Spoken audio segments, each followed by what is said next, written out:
let's go to that slope.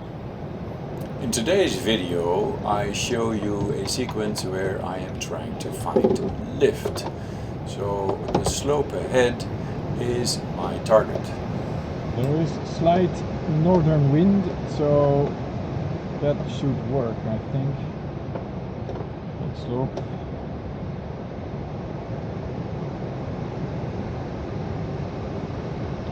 Yeah, the wind is just from there, so I think that should work. Wind from there is not very clear. I actually mean from the right.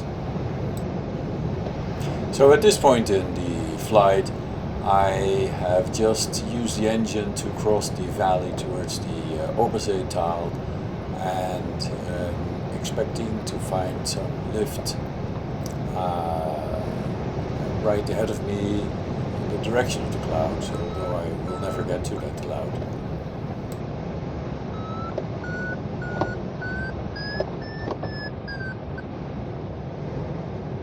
So it's getting turbulent. Of course, turbulence is a good sign because it means that thermals are expected to be found.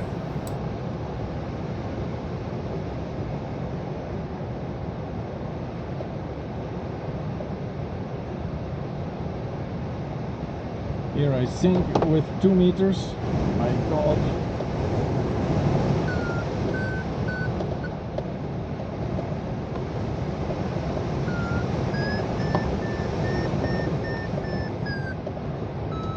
Yoo-hoo!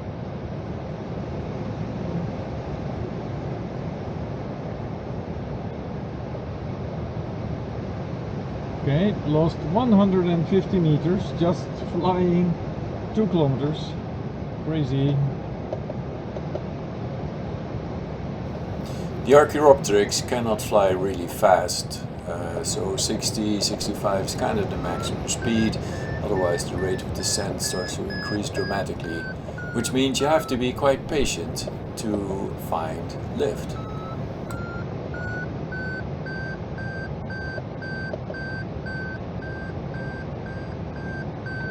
I will keep speed because, so flap 0, because I don't know how rough the wind is out here. I don't want a slam dunk where I am the ball. But climbing with half a meter, not so bad. So we can do this slope a couple of times. And right ahead is Lake Zurich. How nice. And I've now flown for 55 minutes.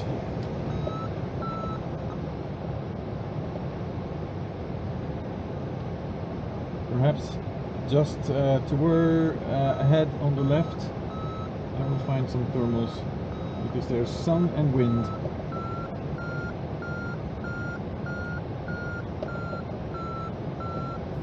Trying to find lift in the Alps, you have to be very aware of the terrain. Where is the wind coming from? Where is the sun? And make a good guess of where your thermal is expected to be found. And lo and behold, this part is actually working out quite well. Notice the tree line ahead of me relative to the position of the glider for later reference.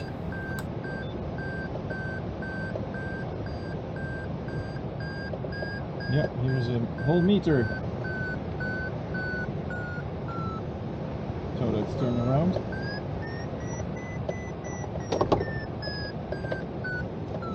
And fly this slope back. So I'm back in 15-16 meters.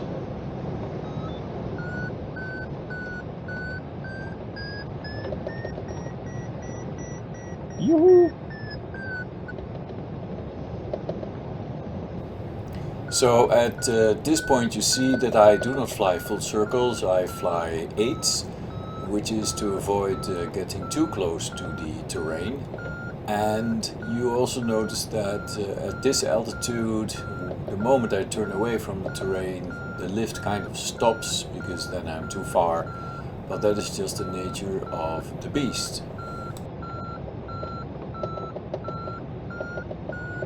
The decision to make the turn is based on the terrain and the last experience on where the best lift was.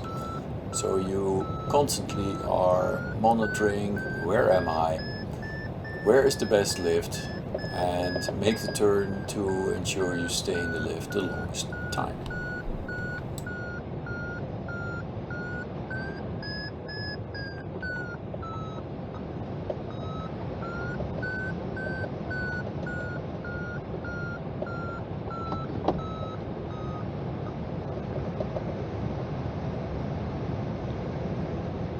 Let's keep some speed.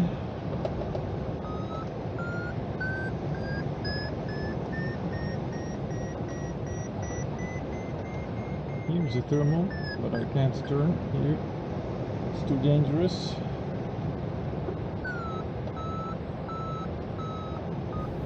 Another well-known fact is the higher you get, the easier it is to actually stay in a thermal and get even better lift, which is kind of the opposite of what you need when you start, because when you get low you would like to get a thermal, a nice one, right away, but you have to work really hard at making that all work.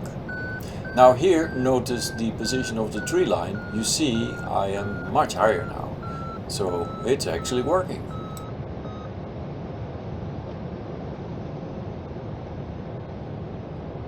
A couple of moments ago you heard me talk about speed. Well, speed is of course very important. You need to have enough energy to maneuver the glider in case that you get a little bit of sink that would force you to get too close to terrain so you can escape. So you're constantly monitoring the speed. You also heard clicking noises from time to time. This is where I adjust the flaps. So when I want to go faster, I reduce the flap, and when I want to go up in the lift, I increase the flap. At this point in time, I'm being rewarded by being in lift all the time when I make my turns. So indeed, it does get easier the higher you are. The 360 camera finishes a file about every 30 minutes and starts a new one, but you miss out about 5 to 7 seconds of what happens, and that's why here the scenery changes.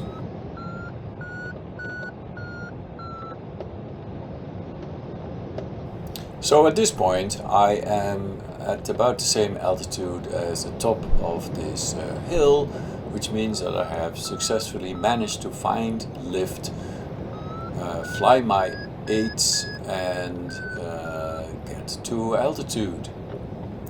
I hope you enjoyed this video. Please leave comments and hope to see you next time.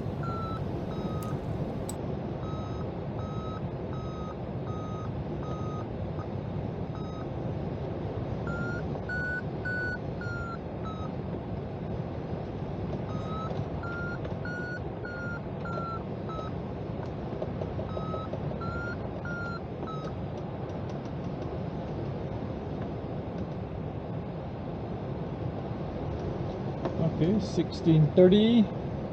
Already, well, 30 meters higher than I turned off the engine.